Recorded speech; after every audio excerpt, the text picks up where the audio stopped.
Hello hello, good morning, Radhe Radhe. आज पेटू थोड़ा जल्दी उठ गया था तो मम्मा के साथ ब्रश कर रहा है। अदरवाइज़ वो बहुत लेट उठता है, मतलब 10 के बाद उठता है वो, क्योंकि रात में वो 12 के बाद ही सोता है। तो आज ऐसा हुआ कि कल पापा नहीं थे उसके, तो कल थोड़ा सा जल्दी सो गया था, तो आज जल्दी उठ गया। इतनी आसानी से सफलता नहीं मिलती है, उसके लिए बहुत पापड़ बेलने पड़ते हैं। और वो कहावत तो सुनी होगी ना कि रसरी आवत जाते सिल पे पड़त निशान। तो बस वही बात है, अपने आप पे भरोसा बनाए रखिए और कड़ी मेहनत करते जाइए। डेली पढ़िए, भले ही कम हो ज़्यादा हो, बट कंसिस्टेंसी बहुत ज़रूरी है। कंटिन्यू पढ़िए, आपको सफलता ज़रूर मिलेगी।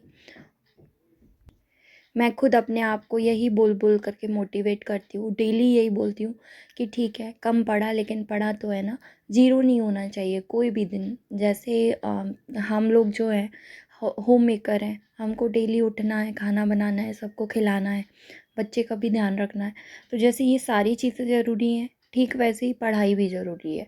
उसको भी अब अपने रूटीन में शामिल करिए और डेली पढ़ाई करिए।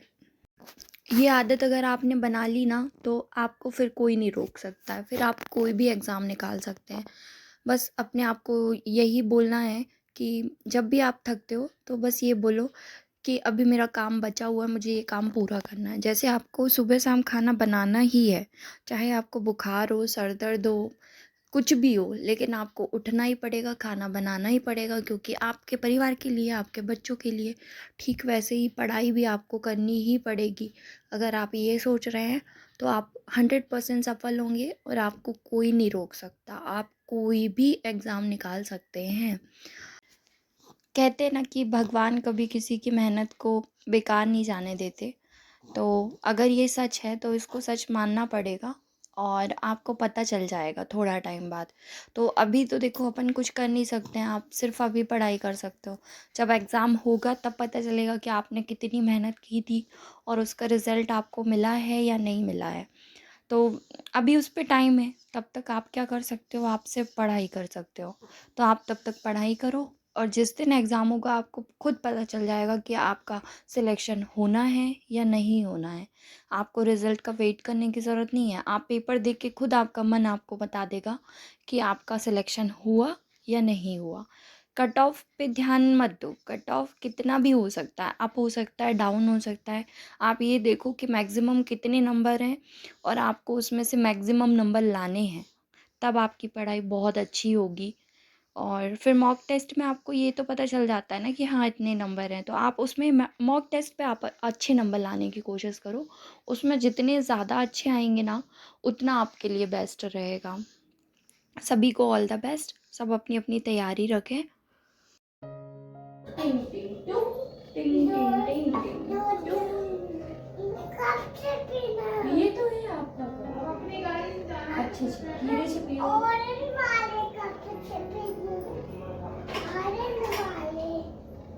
My God.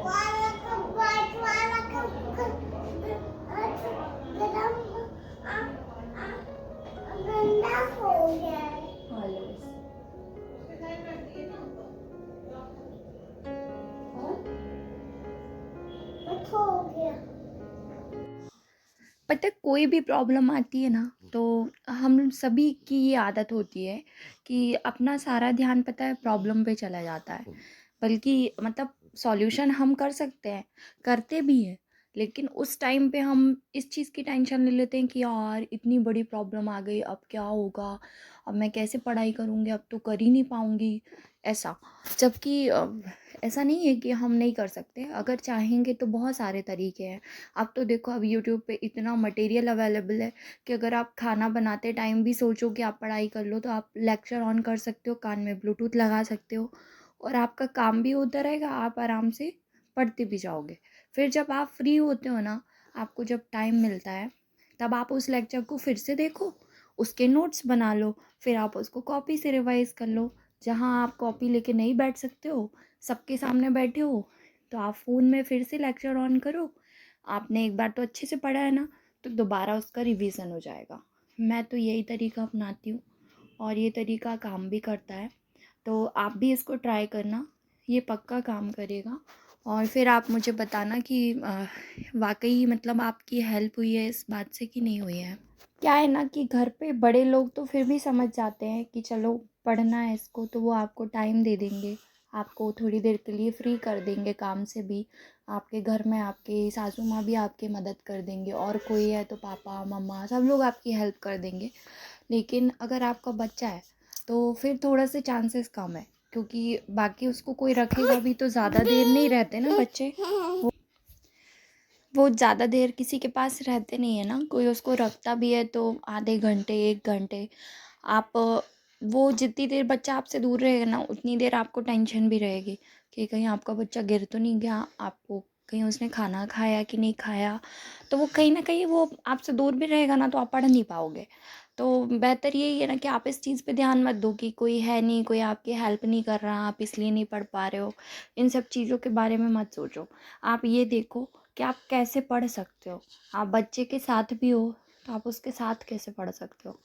जैसे मैं क्या करती हूँ, थोड़ी ऊपर मतलब बच्चे की हाइट से थोड़ा ऊपर करके अपनी नोटबुक खोल कर रख देती हूँ। बच्चे को गोदी लेके उसके साथ यहाँ वहाँ घूमना, खिलाना पिलाना, तो नज़र कॉपी पे रहती है। तो वो पूरी अच्छे से तो नहीं पढ़ पाओगे, लेकिन ये है कि अगर आपने पहले पढ़ रखा है अच्छे से तो आपको एक रैपिड रिवीजन हो जाएगा आपका। तो वो आपको मदद करेगा, है ना। तो ये कुछ टिप्स थे, आप इसको अपना अप्लाई करें और 100% आपको लगेगा कि हाँ पहले से बेटर है। और जब आप डेली डेली पढ़ने लगोगे ना तो आपकी आदत हो जाएगी, फिर आपको डिस्टर्बेंस के साथ भी आपको पढ़ाई हो जाएगी। तो बेटू तो तैयार कर दिया था नहला करके, अब ये पापा साथ खाना खाएगा, थोड़ा सा दादू साथ रोज़ खाता है। और उसके बाद ये घूमने जाता है थोड़ी देर के लिए, नीचे ले जाते हैं पापा कई बार रोड साइड, और या तो छत में ले जाते हैं। तो थोड़ी देर के लिए घूम कर आता है, उसके बाद फिर दोपहर में अंदर मेरे साथ खेलता है। जब तक इसको खेलना रहता है मैं भी थोड़ा बहुत रिवीजन करती हूँ खेलने के साथ साथ इसके, अगर करने देता है तो, है ना। और फिर जब ये सो जाता है तब उसके बाद फिर अच्छे से पढ़ाई हो जाती है। अभी तो वो गया है फ़िलहाल दादू के साथ घूमने, इसीलिए मैंने सोचा कि वॉइस ओवर कर ही दूँ। जब वो आ जाता है ना तो पीछे से उसकी आवाज़ आती है, ऐसा मौका ही नहीं पड़ता कि मतलब आवाज़ ना आए। वहाँ वो कंटिन्यू बोलता रहता है कुछ ना कुछ। और क्या पूछता है, मम्मा किससे बात कर रही हो, मम्मा किसका फ़ोन आया है, ऐसे कंटिन्यू बोलता है। फिर अभी आने ही वाला है वो, अभी आपको इसकी आवाज़ आएगी। आ जाओ आओ। ये बोलता मम्मा। पापा से नखवा लूंगी। ओके। क्या लेके आई आद्या? मैं ये लेके